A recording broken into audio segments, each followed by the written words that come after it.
as I was saying, emus. Yes, this giant ostrich-like bird won a war against Australia in 1932 on the land down below. The land of Vegemite kangaroos lost a war against birds. Yeah, they lost a war to birds. I know, that's weird for me too, but yep, you know what? Let's look into it. After World War I, Australia gave many of its soldiers farmlands to make a living and settle into society. But the bird emu had a different plan. Before I continue though, what is an emu? The emu twin of the ostrich? Well, not exactly. Imagine a 6 foot tall bird that can't fly, runs over 50 kilometers an hour, and decides your wheat is an all you can eat buffet.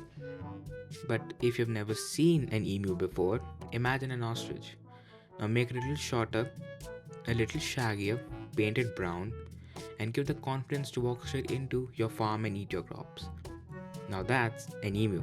Now continuing, when these farmlands started getting occupied and crops started growing in Western Australia, about 20,000 emus said, "Hey, this place looks nice," and migrated straight into them to eat and destroy all the crops grown by these farmers.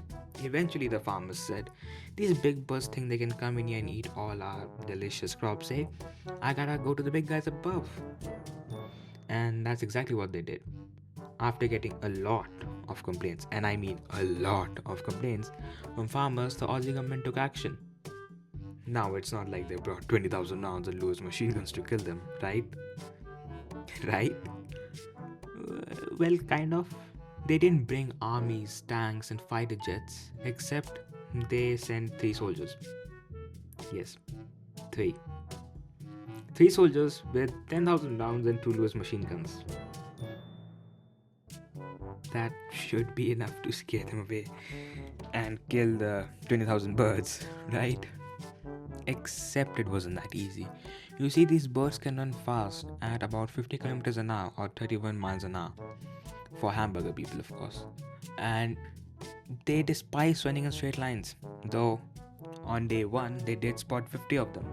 The farmers tried herding them together, and the 3 brave soldiers did open fire, but they scattered into every direction. Not a great start. This operation was run by Major G.P.W. Meredith. I couldn't find his photos, so old Bobby will do. But after a couple of days, they found 1,000 of these birds. As they approached the dam, the 3 mighty soldiers opened fire, but the guns jammed, and most of them escaped. Eventually, some genius, Albert Einstein level personality, came up with the idea to mount them on trucks. Yes, trucks. The problem?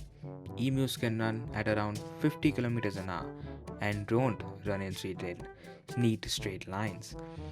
The truck bounced across the rough lands of the farmland. The gunner couldn't aim, the driver struggled to keep up, mission failed. Eventually, after roughly a month of this emu chase, the army of 3 gave up.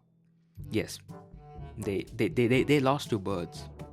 Big, giant, fast emo ostriches. They lost to big, fat, giant emo ostriches. They lost. But Major Meredith reportedly became impressed with these birds. Yes, I know, all these years to develop into humans just to be impressed by a big, fat, fast bird. He compared them to disciplined military units and remarked that if Australia had military divisions with the bullet resistance of emus, it could face machine guns with invulnerability of tanks. The war reported 9,860 rounds fired. No idea what they will do with the 140, but fine.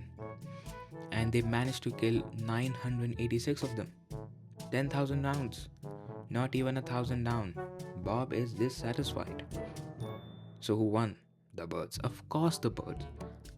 But this goes to show how nature can beat us in many ways. Even after years of modernization and evolution, we lost 2 birds.